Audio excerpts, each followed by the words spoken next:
What's up, YouTube? This is Too Raw for TV. All right, so um, in this particular video, I want to talk about something that Gilbert Arenas said recently about the Oklahoma City Thunder, and he believes that the Thunder, who just recently won their first ever championship since moving to OKC back in 2008.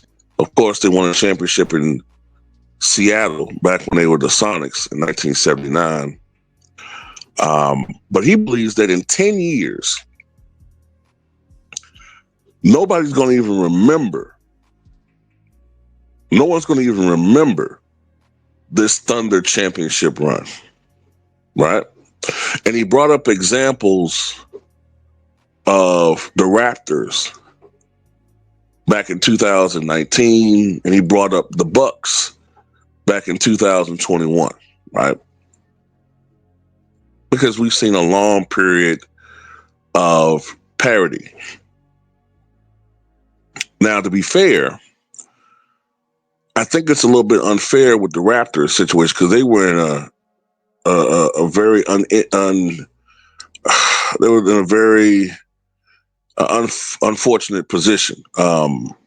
First of all, Kawhi didn't really want to be in Toronto. He was traded there from the Spurs almost as a punishment, if anything. And also, that championship run by the Raptors came immediately after, what was that, a 4-year run, I think, where in the finals we saw the Warriors and the Cavaliers. They were all ratings bonanza. Although, from a competitive standpoint, the NBA wasn't as fun to watch. Yeah, you had these stars that shone brightly in the finals, but during the regular season, I mean, if you're a fan of the Bulls or you're a fan of the Knicks, you just felt like, well, what's the point of the season? We can just pencil in from the beginning of the year who's going to be in the finals, barring injury. So that hurt them. And with the Bucks, nobody ever believed in that team, except for me in '78. Nobody back then, nobody really believed in that team, you know, all the way into the finals. Everyone kept rooting for the other team. And they're small market teams, which I think is the meat of the coconut here as far as criticism from Gilbert. These are all small market teams, right? And the mainstream media has always had a bias against small market teams. That's one of the reasons why Tim Duncan doesn't get his just due as an all-time great, nor the Spurs organization as an all-time great team, because, you know, they look for reasons for people not to give the Spurs their props. Oh, the Spurs never won back-to-back titles. Well, yeah, but the Spurs stayed in the championship window for an amazing 19 years. Think about that. From the time Tim Duncan was drafted in 1997 until he retired in 2016, for the most part, I think every year, actually, the Spurs stayed in the championship window for the most part. You know, some years a little bit higher, but always that window was open.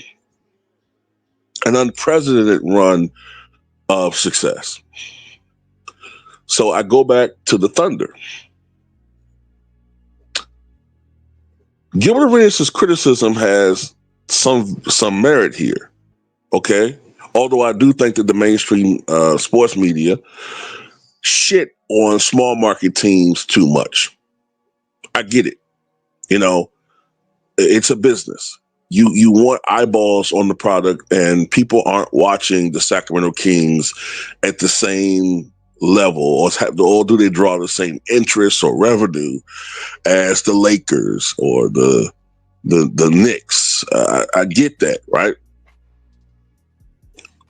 But the way to answer that criticism is for the Thunder to do something that the Bucks have not done, or the Raptors likely won't do anytime soon, and that is do what Tim Duncan did. You know, Shea has some things in common with Tim Duncan.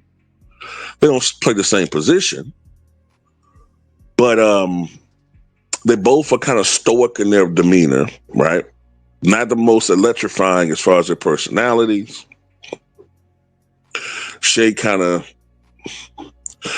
seems to stay on the same wavelength. I'm not saying he's a bland personality, but you get what I'm going, right? A lot of people don't like the way that he scores. He's not explosive like Michael Jordan or Kobe Bryant or whatever. He's not dominating like a LeBron James. A lot of people call him a free throw merchant because I like the way he plays, but he gets the job done. And the best thing that the best thing that the Thunder have on their side is their youth. They're the second youngest team to win an NBA championship next to the 77 Portland Trailblazers. Unlike Portland, hopefully Shea stays healthy, you know, and don't have the problem that Bill Walton had, right?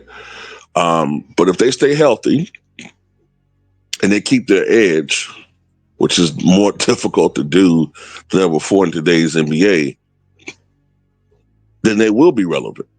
Because then you're always going to remember that first of multiple championships that they won, or at the very least, the first of the long string of dominance that the Thunder had in the Western Conference. Even if they win, you know, let's say they win 2 championships and they go to 3 or 4 finals. Well, that's enough to be relevant to the point where, hey, remember when they won that first championship? They're going to be embedded in people's consciousness. So I think they need to win another title, and they can shut that shit up.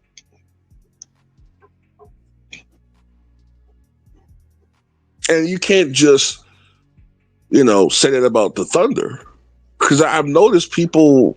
I'm not saying Gilbert is necessarily doing this, but I noticed people seem to want to rag on this championship, right? And okay, well, we should have done the same thing with Boston. Boston last year benefited from injuries, right?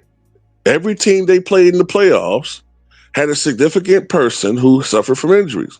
Or what about the Denver Nuggets, who beat in the first round an 8th seed, then in the second round they beat a 4th seed in the Suns, in the conference finals they beat a 7th seed, and in the finals they beat an 8th seed. So, I mean, that's not very impressive.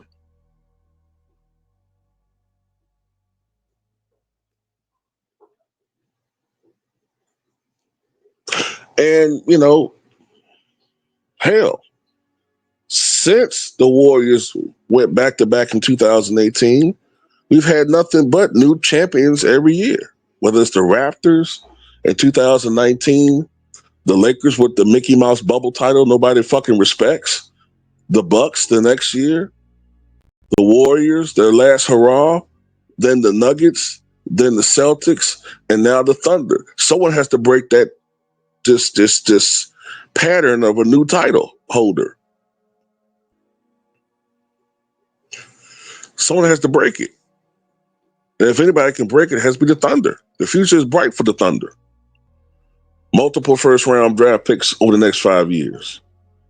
You know, a huge acceleration of, or a huge curve as far as their performance as a team. They just won only 24 games like 3 years ago. And now they're NBA champions, had one of the most dominant single seasons in the history of this league. And if anything, theoretically, they should be better next year. They got more experience under their belt. They didn't have that. Usually, young teams flame out in the playoffs because of their lack of experience. But they were so deeply talented as a squad, they were able to overcome their youth and inexperience with their overall sheer talent. So hopefully the Thunder can break this strain and become the dynasty team of the next decade. But we'll have to wait and see about it. Tell me what you guys think.